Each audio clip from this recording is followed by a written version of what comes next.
everybody, it's Miss Donna with December's Sensory Play Idea. Today I'm going to be showing you how you can have your toddler make gifts for their family, friends, or whoever without getting too messy, which I don't know about you, but that's always a good thing. Today we're going to do some painting, but it's painting in a bag. What do you think? These are ones I made with my granddaughter this weekend, so you kind of have an idea of how they're going to dry, and I'll show you how that works here in just a minute. And she made me a beautiful big one, frame one Sunday. So here's what you need. You will need gallon or quart baggies, or both, depending upon what size you want to do, some cardstock or heavier printing paper to hold the paint. You can get any kind of frames. I got these at Walmart. They come in 2 and 3 packs. They were all less than like $5. You can get these that are not backed. They're not stretched. They're just a flat frame. Or you can get the stretch frames that have the board, become a whole picture, whatever you would like to do. But like I said, none of this is very expensive. I'm sure you can get other places than Walmart, but that's what I was doing. Then your paint. You want waterproof paint, or not waterproof, washable paint. Excuse me, that would be really bad. It doesn't matter. You can get, there's Crayola washable paint, which is what I did these pictures with, or the ones we're doing today. This is called Sargent Artwork. It's an easy brand to find. You can get it in regular, fluorescent, or a combo pack, however you want. I recommend having a good pair of scissors, and if you would like to make a design and to seal your bag, painter's tape works the best. So as you can see here, I have one of the 5x7 canvases in a quart bag. I have sealed it shut. I have 2 shades of blue and white.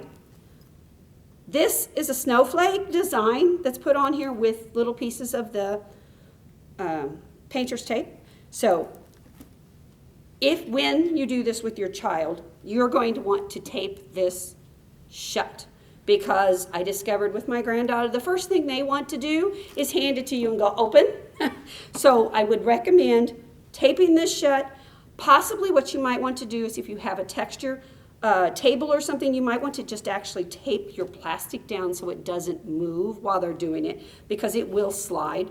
And then you're just going to let them go to town with their fingers, their feet, whatever they want to do. If they want to walk on it, the paint feels very cold. And it's a really kind of a neat sensation through the plastic. And you just have them dot your paint all over your picture. I'm going to use my fingers and kind of mess it around because, I've already done this. But then, there you go. Make sure your surface is all blended, colored, however you would like it to do. Then I do not recommend doing this part with the children around. You can, but they're going to want to touch the wet one. And so then you just open, slide your fingers in. Since it's washable paint, it will come off of your fingers if you do get it on. And then you just kind of slide it out. If you can get the bag to pull loose, it slides out much easier. There you go.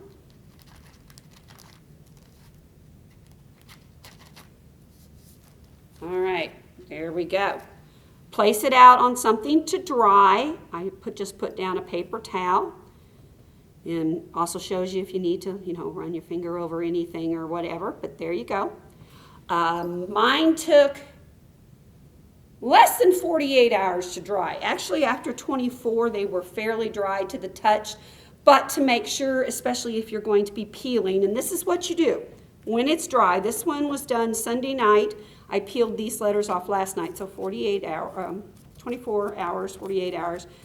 Then you just catch the ends of your tape and peel off. And usually there's a corner that's going to start lifting as the paint dries, because the paint pulls the tape up. So it's not hard to pull off. And as you can see, Leo is my new grandson that I'm expecting here in about a month. We made a picture just for him. So it peels off really easy. And this is just a picture. They can make a card out of it. You can also cut these shapes and put them in frames like this size, put them into a frame and have it up. And like I said, that one's on the canvas. So now I'm going to show you what you get to do. Here we go. We're going to add some fluorescent green to this picture so that you can see. Now, these paints I discovered this morning actually are permanently in this little case. The other ones that I used are individual bottles. To me, those were a little bit easier to move it around because you're not moving a whole bunch of them, but it all still works the same pattern. All you want to do is just tilt a little bit of paint, move it around on your structure to get dots. Doesn't matter whether they're big dots, small dots, whether they run into the other colors, because that's what you're going to be doing in the end anyway. And however much you want on there, then they are washable, so you just wipe it off, put your lid back on. Voila, there's our dot picture, all ready to go. Now, as you notice, I did not put any tape or design on this one, so it would just be a friendly picture. Then you just slide it in, and it will go into the gallon bag.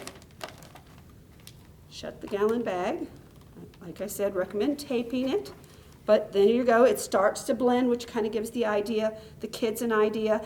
And then once again, they're just going to use their fingers and blend, blend, blend, blend, blend, however it is that they want to mess these colors up. Make a raindrop picture, it doesn't matter. There they go, look at that.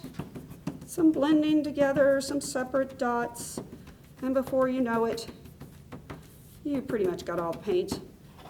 And once again, you're going to open, slide the baggie as far off of it as you can before you pull it off. Oh, that one was much better. There we go. Look, there you go. And now you have another really cool picture. These are the kind that would go into those frames that we were talking about earlier because they are not backed.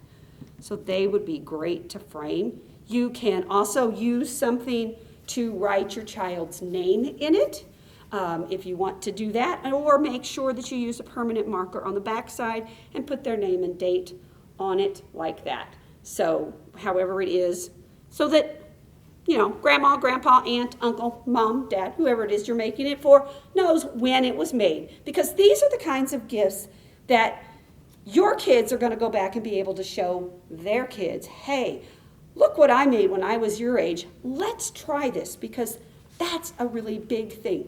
One point I didn't share earlier and I want to tell you about, if you're doing the larger canvases, whether it has the stretched backing or the flat backing that will not go into the gallon bag, you can purchase the 2-gallon bags and the bigger bags like that, or you can use plastic wrap. I recommend, this is a really, really cheap one. I did get a hole in it when we were doing hers, which of course she thought was amazingly fun, and we had to pull her fingers away from it. But you just take the saran wrap and you wrap it across your picture and then hold it up and tape it to the back and kind of tape it a little bit along the edges. And if you use your painter's tape, it peels off really easy. And that way it doesn't get, it doesn't go running off of the thing.